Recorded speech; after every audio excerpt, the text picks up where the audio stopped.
Let's start this discussion. So I received the message that you sent me. I think Okay, there were like three or four questions that you had in mind, right.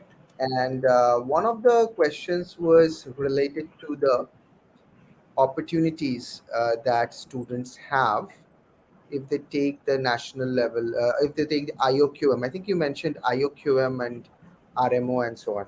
INMO. Is that correct? Yeah, that's right. Okay. So, before we go ahead and talk about it, can you tell me a bit about yourself, like who you are, like do you have a son who about whom you're asking, or what's happening here? Yeah, sure, sir. Basically, my name is Rajendra and I'm from Pune. So I've got twins who are right now studying in Standard 7. And Okay, they kind of got fascinated with mathematics and, they are kind of started looking at the maths Olympiad level preparations. So I just had questions because of that. Yeah. right, right. So, let me first talk about the opportunity question that you mentioned. Basically, if there are a few levels of math Olympiads in India, the Right. first level is called IOQM. The second is called Regional Math Olympiad or IMO. The third one is called INMO, Indian National Math Olympiad. Right. And finally, from that, there is IMO Training Camp, which is the fourth level. And then six students are selected to participate in the International Math Olympiad. That's how it goes.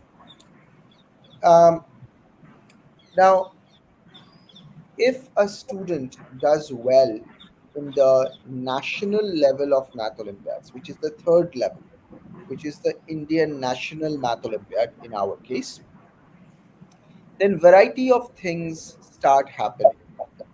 For example, inside India, there are two institutions which are Indian Statistical Institute and Chennai Mathematical Institute. They waive the entrance test of the students.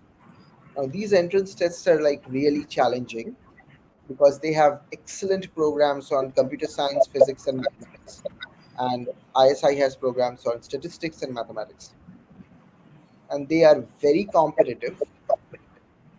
The entrances are like they take around 200 kids combined from entire country. But if they do well in the national level math Olympiads, then these entrances are waived and they're directly invited to the interview. So that's like a direct benefit. Now, some other institutions do the same thing.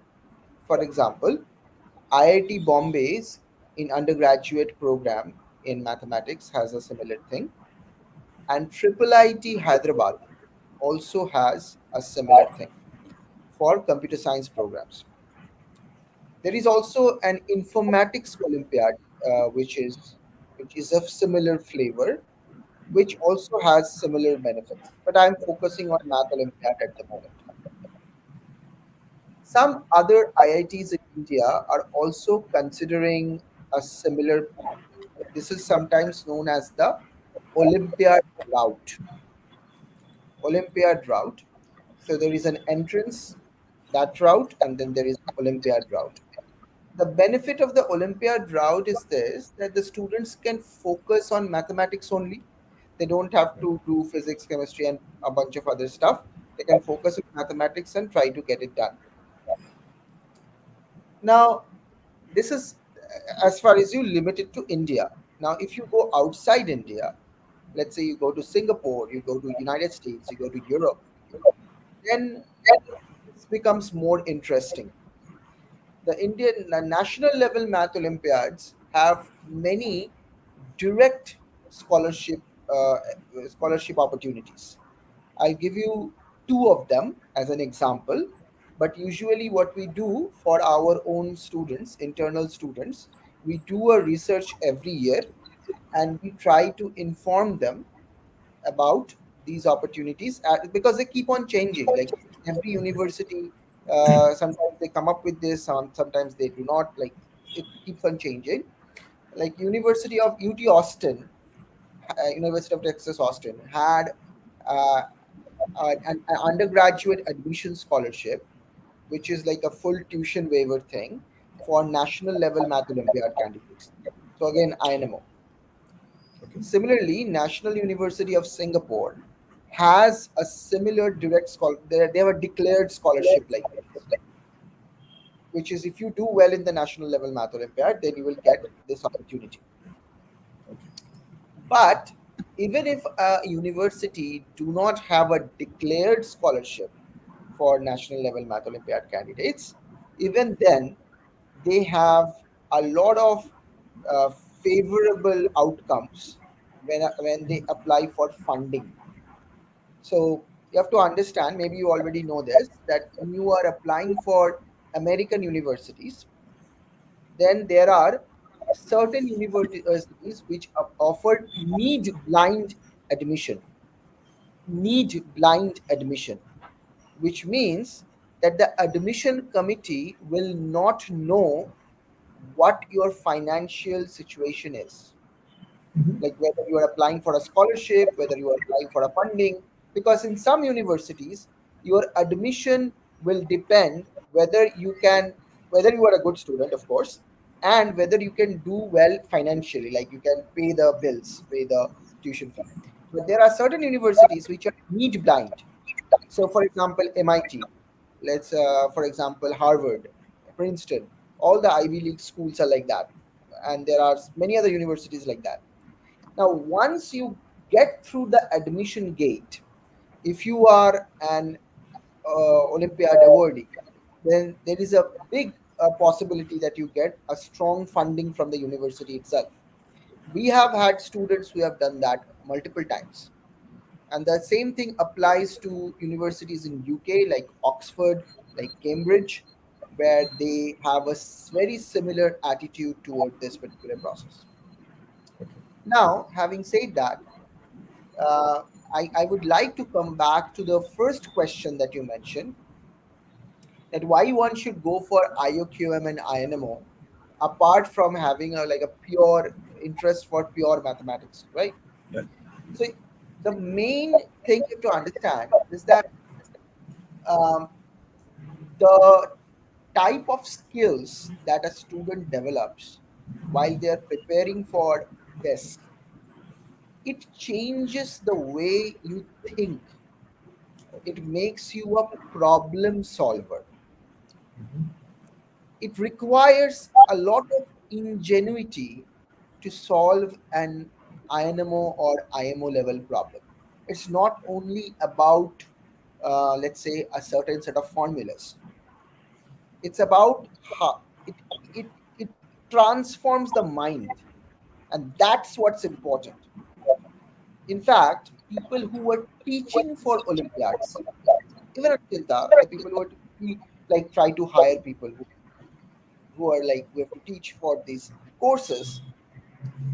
That is a very big differentiating factor. That whether they have a problem solver's mindset, because not everyone has that. I'll tell you how it's different, culturally different. Um, Usually, there is a set amount of time, let's say a 1 hour time or 2 hours time, where a kid does mathematics at home. And if you can do like 10, 20 problems or 20 problems in that 2 hours time, you feel accomplished. Okay, it's done for today. Right. Compare that to a kid who is struggling with one problem for multiple days, maybe across multiple weeks. The difference is this, it's a cultural difference. The difference is this, that the kid is attaching value to that intellectual exercise, not just 20, 30, that number, how many problems have been solved. So it's a very very very peculiar sort of distinction. And these are the people who will be solving difficult problems in the future, scientific problems or otherwise, financial world problems or whatever it is. So I would say the strongest benefit of an Olympiad process is that kid develops this mindset. Of course, there are scholarships, a bunch of other good things happen. You get a lot of respect. A lot of respect is attached to, let's say, even RMO awardees. If you got through RMO, the Regional Math Olympiad, it's pretty cool actually. And even you don't even have to go up to INMO. If you can do, actually, nothing really happens after IOQM because it's really simple. It's pretty like basic. But RMO, they brought back RMO this year. RMO was discontinued in the middle, Right, right.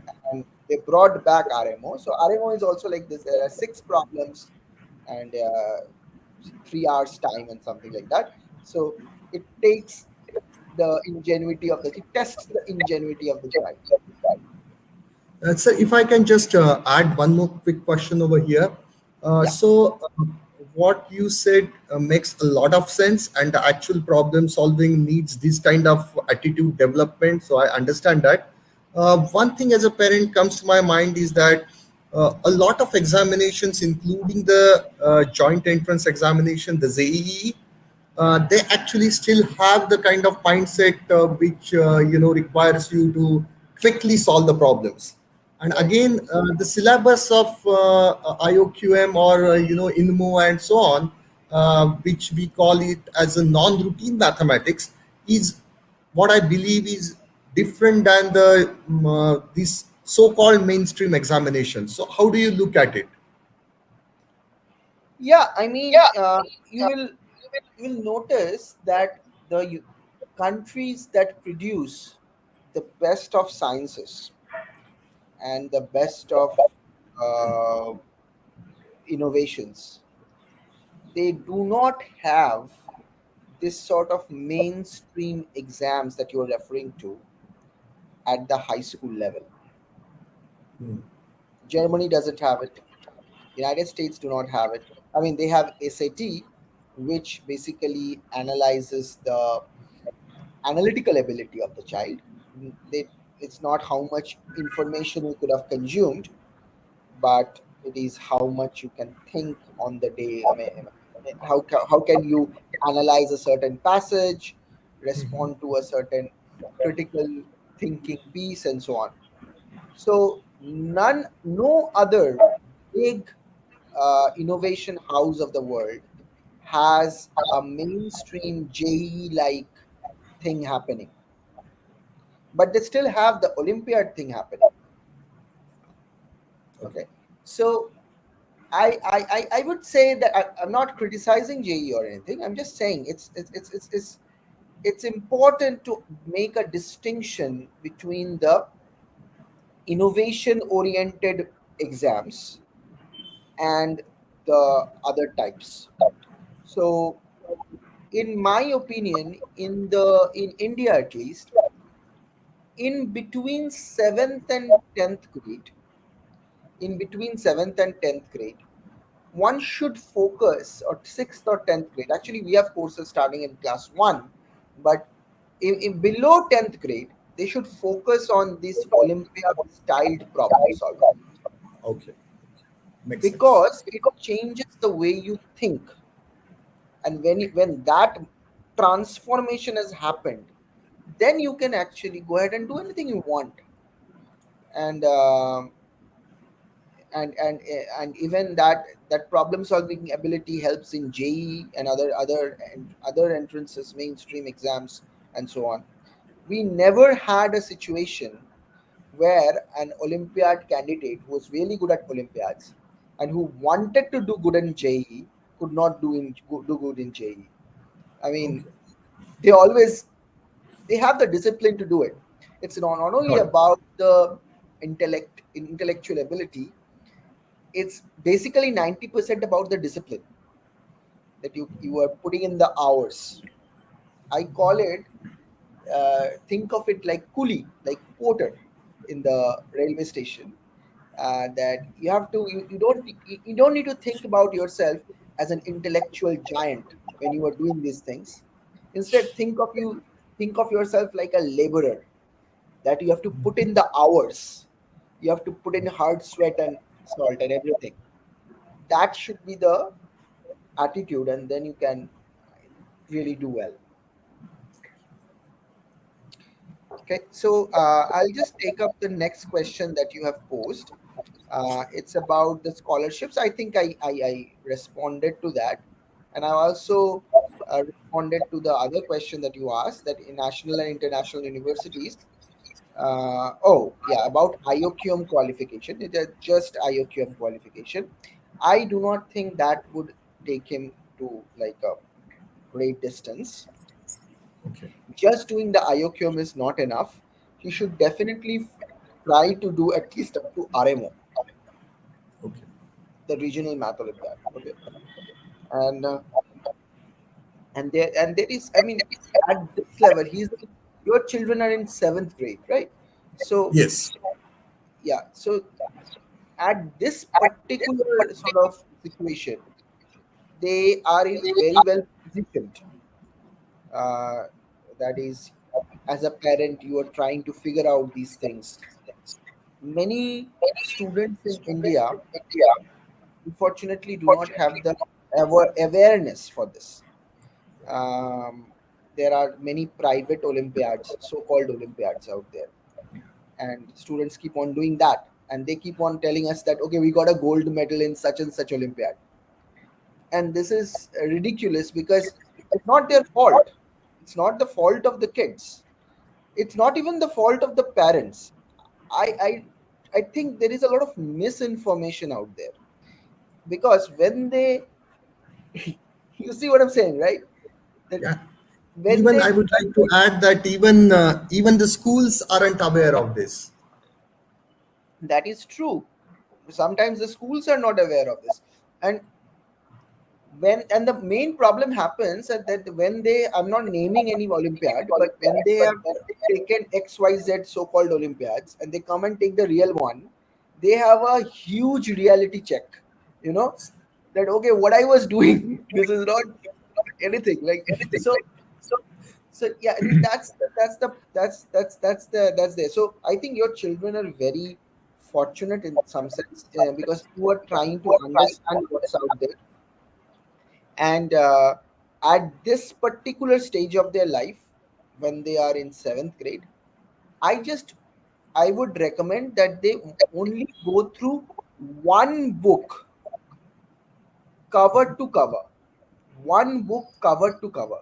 There are a lot of resources. That's another area of confusion, that there are a lot of great resources out there, and students and parents get confused sometimes. And I would strongly suggest that if a child of seventh or eighth grade can complete one book, and the book that I would suggest is Mathematical Circles by Fomin, Mathematical Circles Russian Experience by Fomin. If he can, if the child can complete one book cover to cover every problem, that is a great idea. I mean that would take the student a long way, and then So how long a student you think that what is the reasonable time for generally reasonable time for a student to cover the book like mathematical circles? Because I've seen that book, a small book, but yet very challenging problems. yeah. So I have a rule of the thumb that the first 3 months are the hardest. First three Mhm. months. Because in the first 3 months, when you are trying the problems and you are consistently failing to do the problems, that creates a roadblock. You are thinking that is this even something that I can do? So in in Chinta, we try something like this. This is very, and you can try it at home. You don't have to be a part of Chinta. You can try it at home. It's called positive feedback mechanism. It's a psychological tool. What is this tool?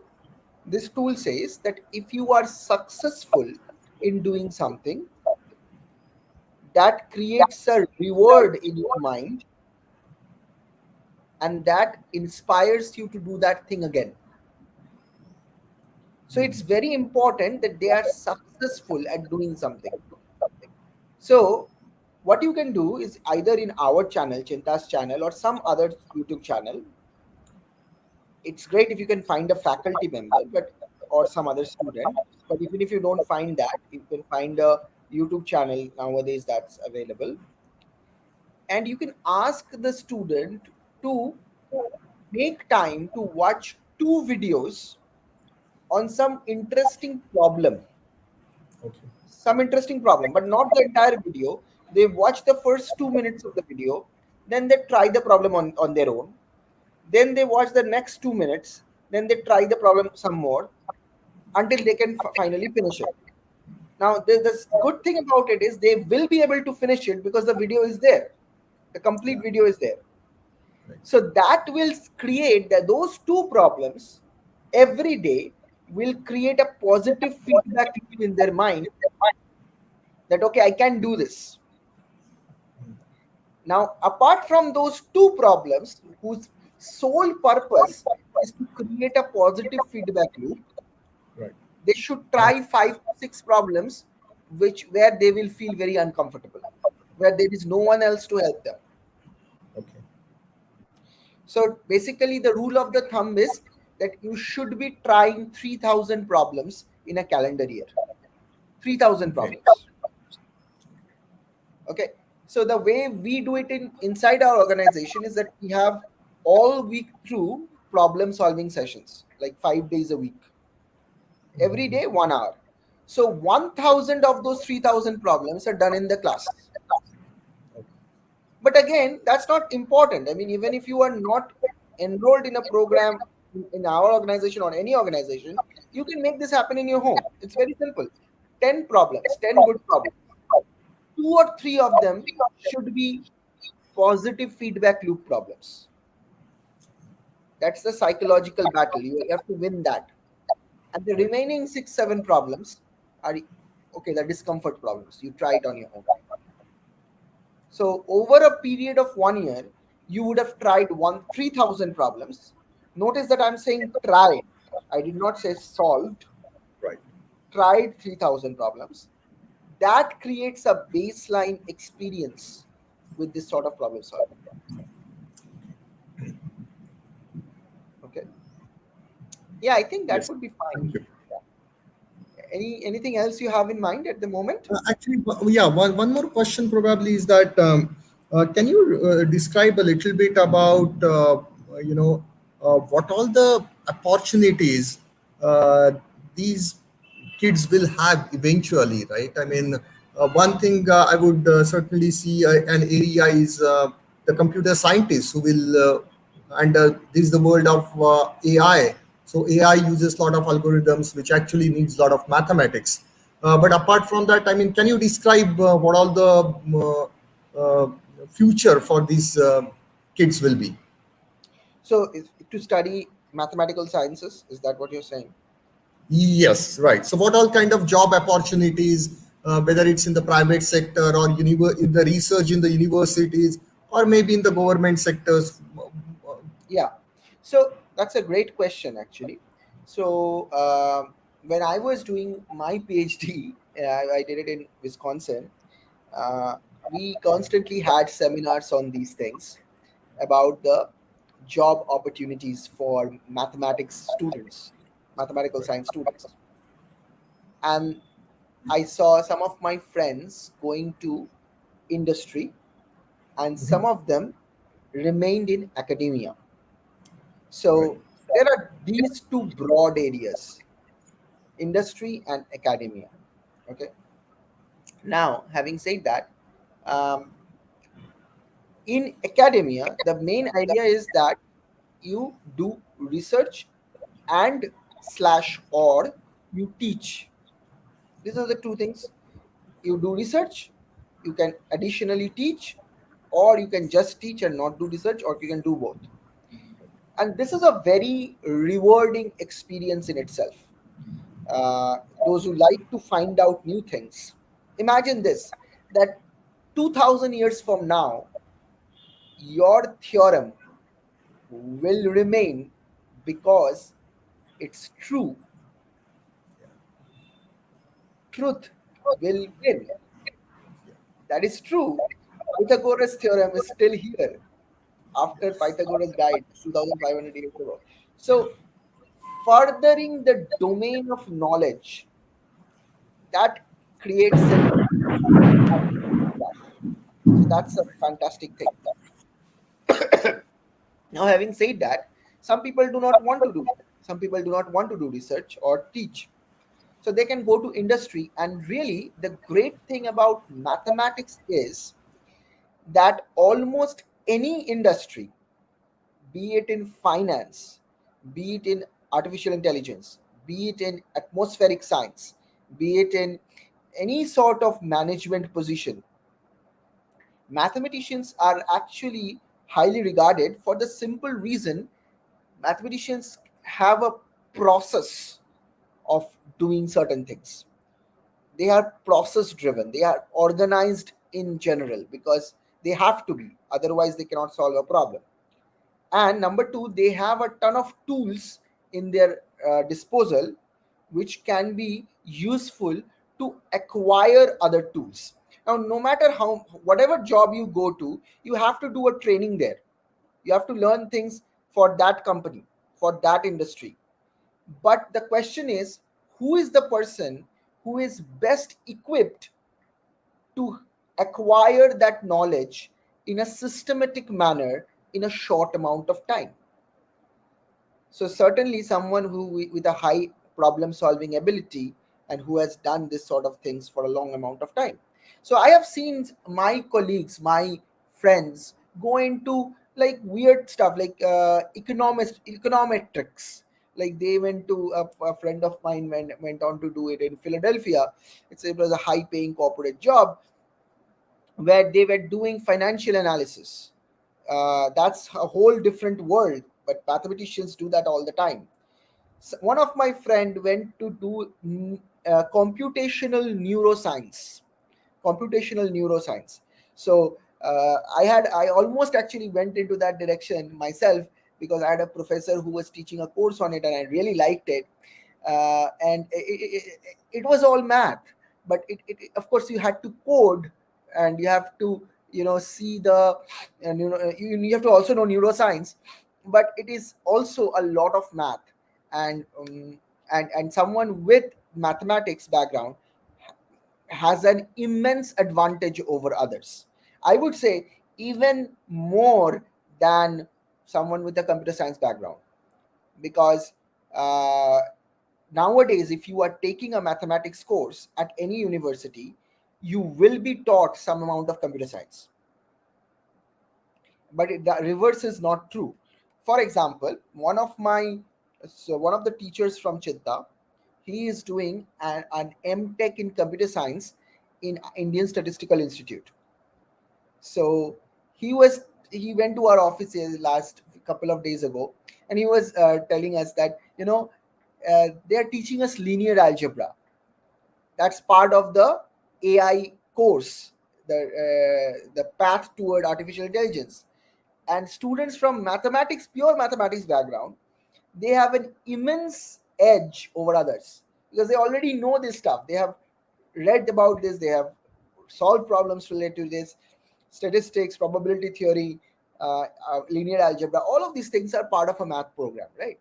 So I would strongly suggest, if someone really likes math, then career opportunity is not something to be worried about at all.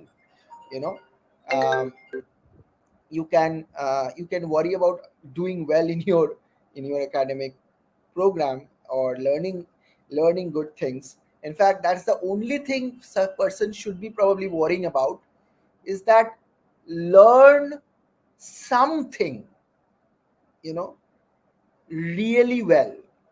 Learn something really well, and you will have enough jobs. And That's even more true for math, I guess. Anyway, so yeah, I think that sums up the answer. So yeah, anything else you have in mind, sir? No, I think I just want to thank you. I think it was a very interesting session, and you answered all the queries.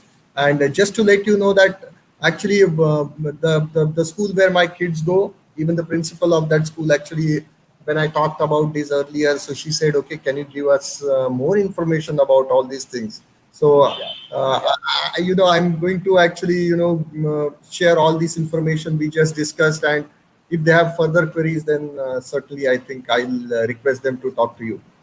absolutely. Yeah, it is very nice to talk to you. Thank you for joining us Sure. today, Thank and you. let's Thank you so catch much. up more. Okay, take care. Bye. Thank you, sir. Bye bye.